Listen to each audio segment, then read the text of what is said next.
Assalamualaikum warahmatullahi wabarakatuh. Selamat berjumpa kembali dengan saya Ais Ratnasari SPD dari SMA Negeri 2 Subang. Pada kesempatan ini, Ibu ingin memberikan materi mengenai pengenalan norma dalam kehidupan sehari-hari. Tujuan pembelajaran mengenai materi pada hari ini yaitu agar peserta didik dapat menganalisis norma dan menerapkan dalam kehidupan sehari-hari, baik sebagai peserta didik maupun sebagai warga masyarakat. Ada yang tahu tentang norma? Norma itu banyak sekali pengertiannya. Menurut Kamus Bahasa Indonesia atau KBBI, norma sebagai aturan atau ketentuan yang mengikat warga kelompok dalam masyarakat. Ia dipakai sebagai panduan, tatanan, dan pengendali tingkah laku yang sesuai dan berterima. Norma juga sebagai aturan, ukuran, atau kaidah yang dipakai sebagai tolak ukur untuk menilai atau memperbandingkan sesuatu. Norma itu dibagi menjadi dua, ada norma kehidupan dan ada norma dalam masyarakat. Norma kehidupan dibagi dua, ada norma non-hukum dan ada norma-norma hukum. Sedangkan norma non-hukum terbagi lagi menjadi norma kepercayaan, norma kesusilaan, dan norma kesopanan. Ketiganya merupakan norma yang mengatur aspek kehidupan pribadi atau antar pribadi.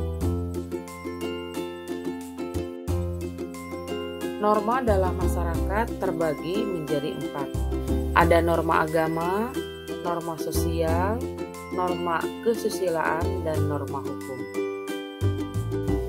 Apa yang dimaksud dengan norma agama?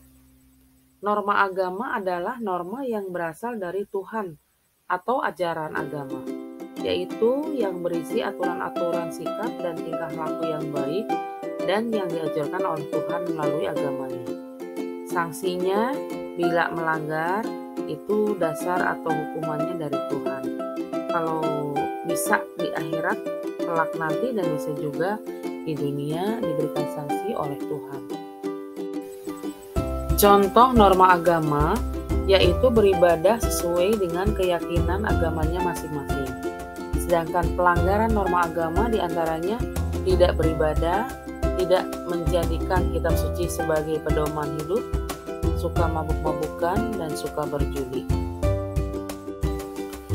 Norma kesusilaan yaitu norma yang berasal dari hati nurani atau suara hati manusia yang berisi pertimbangan baik dan buruk. Sanksinya kalau kita melanggar norma kesusilaan yaitu berupa tekanan batin, perasaan malu, dan penyesalan.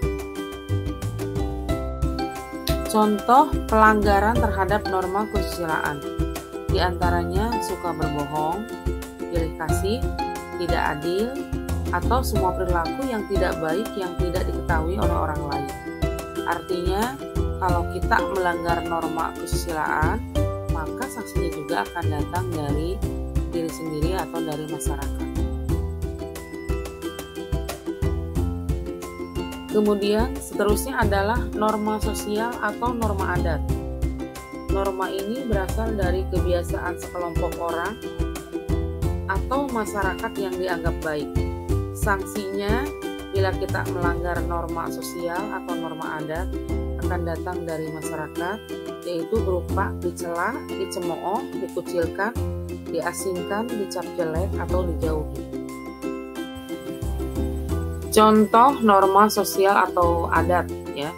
Kalau misalkan pelanggarannya kita tidak mempercayai dan menghargai tradisi daerah sendiri ataupun daerah orang lain, menghina tradisi atau membuang ludah sembarangan.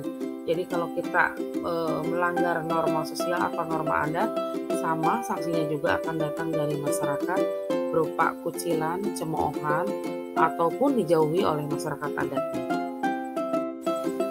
Norma hukum adalah norma yang dibuat oleh lembaga yang berwenang dan mempunyai sanksi yang bersifat tegas. Norma hukum di sini memiliki sifat 3M, yaitu memaksa, mengikat, dan menyeluruh. Sanksi terhadap norma hukum tergantung lingkungannya berlaku bagi semua masyarakat.